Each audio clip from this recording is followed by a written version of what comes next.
change in a second. All the teams rotating over from the West Coast are dealing with all these issues of that max pull and another red rush. Asterios go down. It's up to Mappy. He has a purple pump. Yes. Able to use that power there and pick up his teammates, and he's going to be able to pick up his other teammates. So the whole trio is going to be able to vibe, but now this is where the big oh no, because look, it is. The Become Nudges Noah Riley is going to give him the capital N and the capital O. Now you're going to face the capital B, which is B for beaming. That's a lesson right there in the alphabet, and the lesson is right here. Noah Riley is a beast when he's sitting outside of your box. I'm wondering why Noah Riley's even here. Looks like him. Aqua Vidil might have had some trouble on rotation. Is he by himself? It might be. I mean, he's way deep in zone, and I don't see any other arrows of that same color nearby. So looks like he forces Mappy to use one of his own launch pads. He's gonna just base up in there and take a late one in as a solo. Look at everyone else's arrows inside the circle, though. They're all facing here like they're watching theater, just looking for which person they can pick out of the sky. Ref's guard is back up with Savage and Andretta. They're looking good. No idea what happened to Trulex, Squeezy, or Jerky. It seems like these builds were kind of overbuilt, and I don't see them in the area. Maybe some revenge, and yeah, I see a lot of elims on the trio. They must have got knocked out. Wow. Defending champion going down to second place. Revenge is served on the dish cold, and that was very cold here. Now we're going to take a look. Look at the mini map. I just want to point this out, folks. That is the dockside dish. That is one of the hottest spots this season. So many trios are already surrounding that perma pad, kind of like dinner is being about to be served, and they got their plates out because they want to be fed, and that is going to be the kind of like a serving of a new zone. That's what they want, that new hot zone. They want to be safe. I was wondering if we get a double check on that zone too, because there's way too many teams on the left side right now. The right is completely empty. Just look at this. Legends stacked up side by side. Andy, the winners from the reboot round, also doing pretty well on day one. Amplify 80 and Matt, so they're looking for control once again. 22 teams entering a zone that actually favors a majority of them. So the right side will now move all the way over to the left. All of these guys benefit a little bit, but still Amplify is not in yet. They'll have to edge in just slightly. ADN's gonna be leading the charge here. It's gonna be very tricky. Any damage done here could spell disaster, but they're gonna be fine as they move. Brilliant rotation. Now in the same zone as kind of Steady Kemi Teak. A lot of other trios near their side. They have to just rebuild, make sure they can farm up as well. Hilo Kratz right above him, Andy now below. These guys were all on the same layer before, but now because of this big mountain in the way, it's gonna change everything about this next end game. Here we go. Like I said, a lot of people looking around this perma pad. It's a great place to replenish your resources here. Elder, Tosai, and Rotary. One of those surprise teams that kind of stuck around in the middle of the board now in a scrum in himself against the Loot Boys. Trying to go for those quick edits. Yes, he gets a 50 tag. Not as much power that he wanted to hit with that one. He's going to have to reset here. That was almost like a very powerful jab with that shotgun blast. Going to be satisfied with that. Rotary going to hunker down here, use that chug cannon, replenish his stamina. Let's see if he's going to be over the threshold for Storm Surge. 13 people have to go down. Nope. Yes, he is. So that just shows you that 13 person, that is the threshold. So there are a lot of people are going to be teetering back and forth on that Storm Surge line. And now if you look at the mini map in these positions with Jaggy, Trick30 going down, you can see the difference between having a poor position and a rich one. When you're kind of in a poor spot, you don't have any choices. You kind of have to, work with what you're dealt with. And so many people here are just sardines side by side. When you're rich though, on top of this mountain, you have all the options available. You can choose which trio to bully. You can have your hand at so many elims. This is just two very different sides. Listen to the action that's happening right now. Storm Surge is causing the rattling of bullets, colliding against metal builds, colliding against brick. And look at this, Stormy Right gets knocked. That is going to be our first place already in a desperate situation. And look at, there's so many people on this line, Shio. Zone 5 has been revealed, the half in and half out, and basically 90% of our lobby has to move out. The rich still keep eating, though. They'll have the first choices to move and be very close to the zone. Meanwhile, the poor still fight the poor. Kiriachi too's in the same boxes as others. And yeah, Stormy Right is just completely down. Tucson defense is going to be against a trio right above him. Looks like it's Splash. Both dealt significant damage to each other. This is going to be really tricky. They have enough to kind of be ahead of Surge, but they've lost a teammate in the process, and they still have to move. This is what's happening here. It is the game one of day 2. Our top 5 are basically affected. 2, 3, and 4 are out of this match already. So that's going to be a prime opportunity for Kiriachi to put some distance on the people that are nipping at his ankles. Elder here, Rotary, taking some shots on the people gliding over as the movement is happening. On the bottom right of your screen, Teak using the triple spray. Did they get the elimination there? Yes, they do on Carmi. This is some great work for Cami Steady Teak, who are looking to polish up their performance from day 1 and have a better finish in day 2. Elder using a gas cannon on the top right. Everyone almost getting in on the minimap section of your screen. You can see ZQ gets picked apart. Elder, Rotary, Tosi, they're doing big damage to every trio on their lair. It's so scary trying to survive when you're all the way on the ground. As a result, lots of teams trying to move up.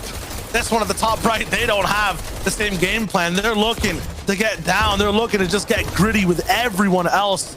16 seconds though to see who actually has the benefit of this zone. If it pulls left, the majority of this lobby will have a little bit of a taste of how it is to be rich. They'll be able to be right on that zone line and keep moving. If it goes towards the right though, we go up another mountain, even the rich might suffer. And the richest right now, the top 1%, it's RefsGuard, it's Savage. They're moving already to where the zone pulls. It's right and towards the south. Worst case scenario for the whole server. They're there first. And now Teak, they'll have to get really creative with this next rotation. Their builds are on fire, and they have to pace this launch pad very, very meticulously to make sure it does not get blocked. Yeah, you talked about that Andretta rotation. When you're up that high, you have the ability to glide over all the chaos that's happening down below. Literally, T, Cammy, and Steady, they had fire at their feet now. Wings is getting elimination on Patrick there, but he gets traded out by Zestin here. Let me take a look.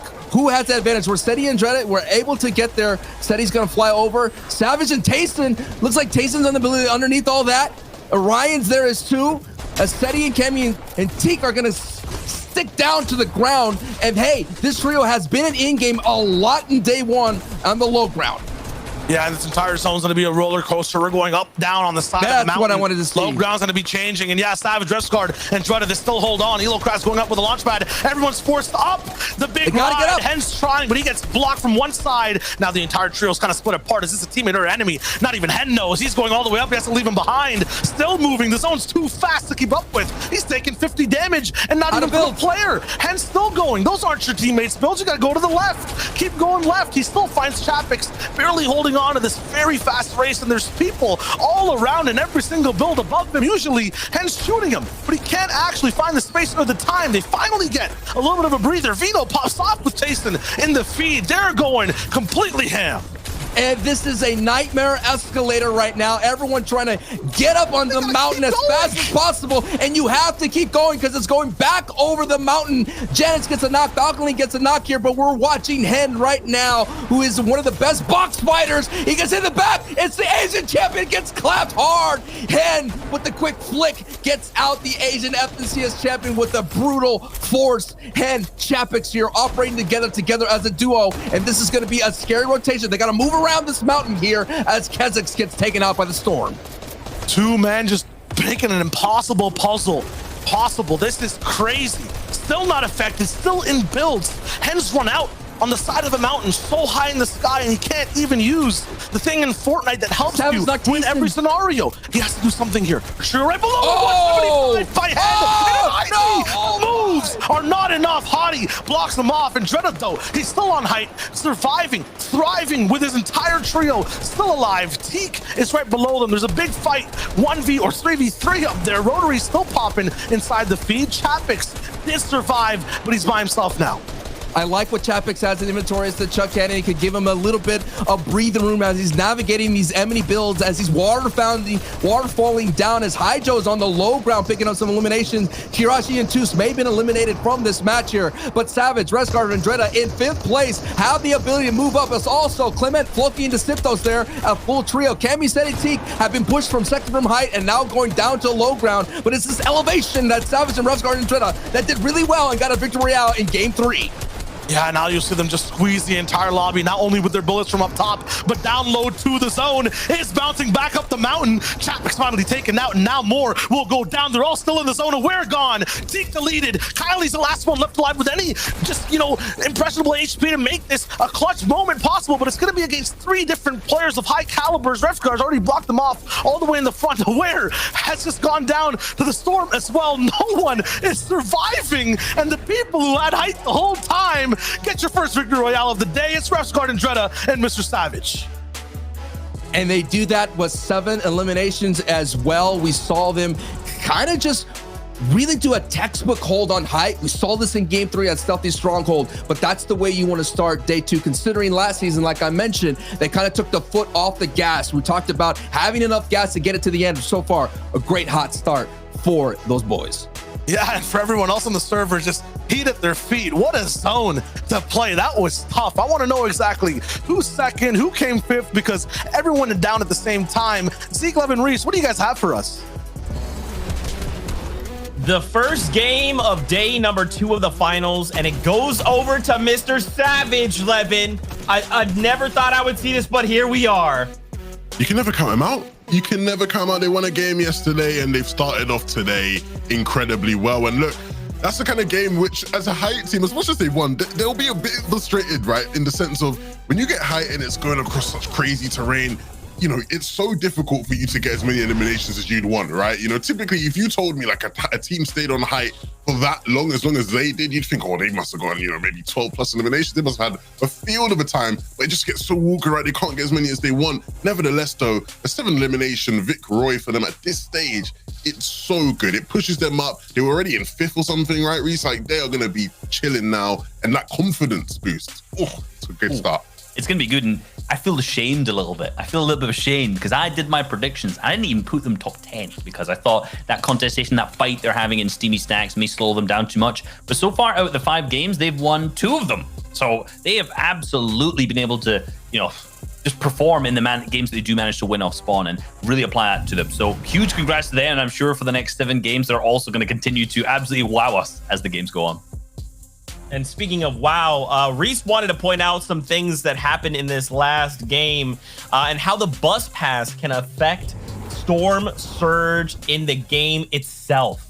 Yes, sir. So we can see this bus path is kind of going from the northwest diagonally down. You can see the way it follows down here. So this creates a lot of difficulty for some of the teams who are in Steamy Stacks alongside